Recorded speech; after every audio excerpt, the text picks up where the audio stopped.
Hello, space nerds. Welcome. I'm shiny because it's hot. But we also got a roadmap roundup today for Star Citizen, which is also hot. We're going to jump right into it. You got the normal disclaimers here talking about what the heck the roadmap roundup is and why it's happening. Most importantly, though, which is not mentioned here, I think, is the state of the cards, which can read released, committed, or tentative. We're going to get to that in a minute because we got a delay this week. Now, 4.2.1, all cards are released, of course. 4.3, first edition they're talking about here is the new Hairstyles. We know about that, but the card has a new visual. Yay! Check it out. I know people got problems with Hairstyles because they feel like it's not important. I think Hairstyles are one of those things that they've gotten the system figured out to where they can just make them reliably and consistently now. Things like the PvE combat missions we're starting to see in game also feel that way. Generally, every couple patches, we seem to be getting some new contracts in that area as well. With the Hairstyles, yeah, okay, it's happening there too. I hope that this is something that can move on to other parts of the game, like salvage, mining, or just more contracts, so that we can see more stuff coming in more regularly like the hair. Besides that, though, we got an update on Dynamic Snow. Once again, this is just a visual update to the actual card, and it's much like the rain, going to be something that ties into the new Planet Tech update that they're working on that will start to see weather be a little more predictable and reliably visual in the game. Snowfall will now appear based on weather conditions. I'm actually really excited to see how this makes it so that as you go up a mountain in Microtech, you get snow, you get rain turning to snow. This will do a lot for the immersion of the game, which isn't quantifiably important to a lot of people, but it does a lot when the game is overall rounded out. And at some point, the Planet Tech team's got to get this stuff in, and they do fast work. So glad to see them getting dynamic snow and after dynamic rain. Next, hopefully sandstorms, radiation storms, and possibly the Pyro Star starting to do its thing again that got taken out. Wickelo's special ships are also getting an update on the visuals of the card, basically just announcing which ships are going into the game. This is a problem that I want to talk about in a further video. Star Citizen is continuing to shoehorn these ships into Wickelo's Emporium, and it's good to test Wickelo out. I think he's probably a standard for a lot of different trader type mission givers we're going to get eventually. But these should be in the store, because you still got to test how the store and the economy works and how people buy these ships and use them after they earn them. And they're missing out on a lot of that stuff by doing this, and players are missing out on a lot of available ships by them doing this. And I think I actually saw here on the dev tracker that Niku mentioned they don't even have plans to change up this practice anytime soon. Here he said, currently Wickelo special ships are only available at Wickelo's Emporium. There's no immediate plans to change this. That said, we are actively discussing the possibility of adding some of our recently released ships to our other ship dealer terminals. Niku, CIG, do that. This isn't the way. I know it's testing, and I know they need to get the stats from Wickelo, but I mean, like this person said, this is a starter ship. Let people go get it in the game. It's so good that they made the Golem as an easy to get mining ship to get people directly into mining in the game. But then it's basically, I mean, as a starter, you're not really doing the stuff to earn the Golem from Wickelo. You're doing stuff that's like basic and introductory to the game. You're not running a bunch of different contracts and going through some system that you need to grind at for weeks in order to earn this ship. By the time you've gotten through there, you could just buy a prospector with UAC. So it's a weird choice on their part, and I hope that they change that up soon. The other additions here are, again, new visuals. The ASD Light Combat Stealth and the Wickelo Light Combat Stealth. One of these is dark and one is not. I think they're actually, we could just scroll through here and find it.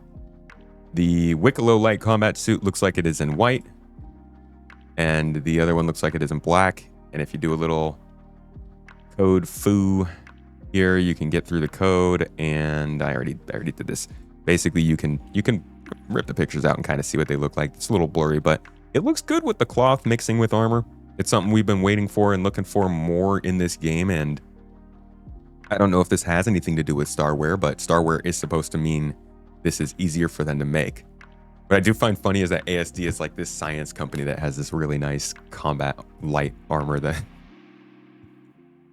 very Star Citizen, very UEE government. Now, the final part, the disappointment to people. The cooperative zones, these have been temporarily removed from the roadmap. They won't be ready for 4.3. The Onyx facility missions are now going to be categorized as sandbox activities rather than cooperative zones. Now, cooperative zones were, I believe, pretty close to quoting them, not contested zones, not sandboxes, but more of just a closed off area where players could work through puzzles and hazards and stuff together rather than being pitted against each other for resources to complete goals and missions. Sandbox activities are wide open narratives attached to locations. They're not events. That's like a huge thing that people really got to understand. The sandbox activities here are not events. They're not the same as the resource rush we're doing. So you're not timed to get this done. This will exist in 6 months. It'll exist in 12 months. You might be in different abandoned underground facilities, but they will be there and you don't have to do them for 4.3.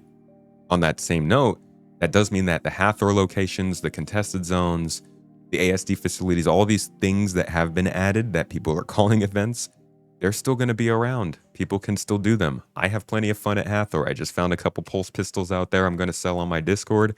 And it's fun to just go out there and loot and maybe take part in that narrative if that is occurring at those locations at times. Could be interesting. And they still seem to work, mostly, kind of. Partially. But I do think that this is a disappointing removal for people who are looking more for that safe gameplay in the game where really we live in an open universe and anything can happen. Doesn't mean anything will happen. I generally never get attacked in this game, but it can happen. And a lot of people want to guarantee that it won't.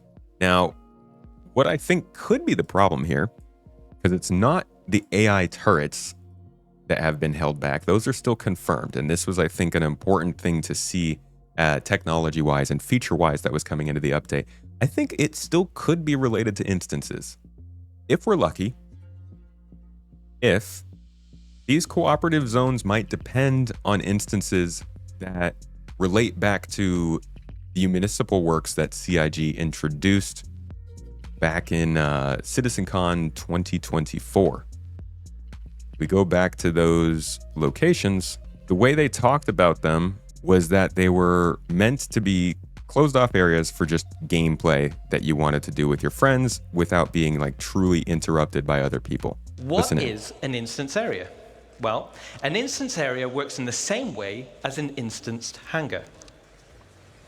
And as the name says, it's a separate space for you and your group. But why do we want to do this?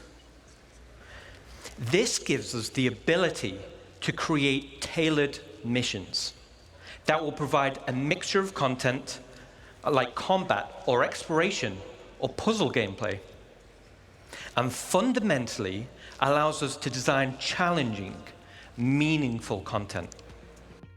So besides all the buzzwords, it's pretty clear that this was a closed off portion. Much like with the hangars, you could basically just hop into a room, hop into another room, and suddenly you're in a place where other people can't access because they're not them and you're not you. Wait, we'll go with that. So this was meant to be an R-Corp.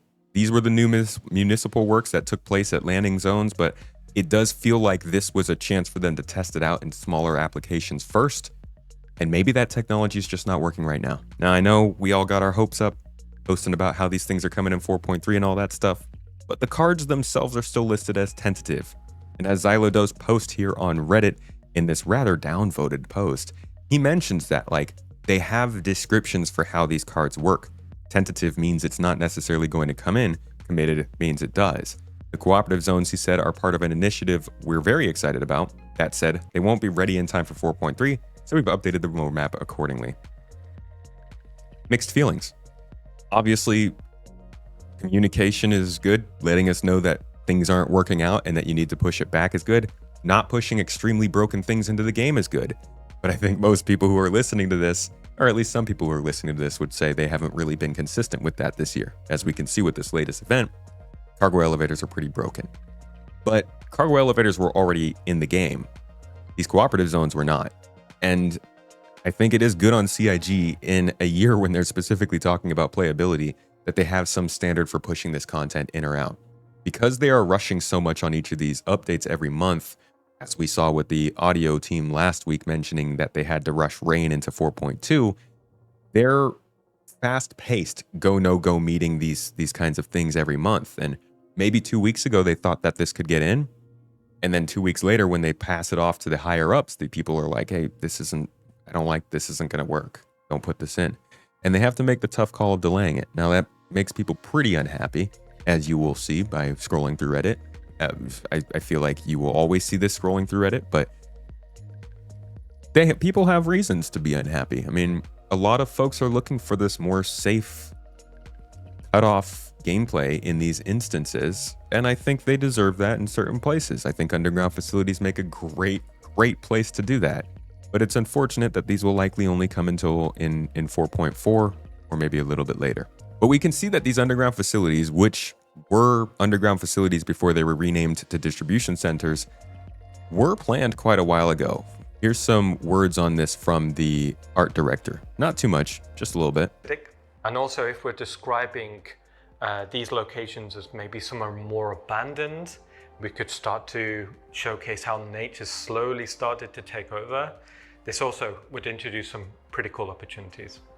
So a combination of these abandoned locations that sit down underneath what are now distribution centers. I don't know if the way they're going to deliver it will be the same way they presented it here in this video. This is from 2022, but we could see that they did go forward with distribution centers, and they do have these areas inside of the distribution centers that were meant to kind of connect with underground facilities. In fact, we have some gray/white box looks at these underground facilities, descending from the distribution centers up above and heading far down underground, the underground facilities below. That, I think, makes for a great excuse to instance some stuff. And you can see that they just, in general, they were doing some development on this to get these into a place where we could play them. But this was around 2023. A lot of priorities shifted in 2023 towards Squadron 42. Turbulent was acquired, so a lot of different initiatives got canned or put to the side for a bit. And we're only just now seeing that work seemingly coming back up. So I don't know what the whole story is surrounding these underground facilities, but I think it is very good that we are seeing them pop up in the roadmap as some part of the next update. And in a couple days, we should get some access to this, and I will do a whole video on how they're being delivered, what they could mean for the game, and what we can expect going forward. But that is your roadmap update for today. Filled with a little bit of a disappointment, but also I think it's solidifying that we will at least get the underground facilities. I don't think 4.3 is going to be some big groundbreaking update to people. I think the cooperative zones were probably the biggest thing a lot of folks were waiting for, so it might behoove you to wait a little bit longer. But again, we'll get it in Evocati soon. Check it out. I'll let you know if it's worth jumping in. Thanks for checking this one out. Hope you got the info you wanted.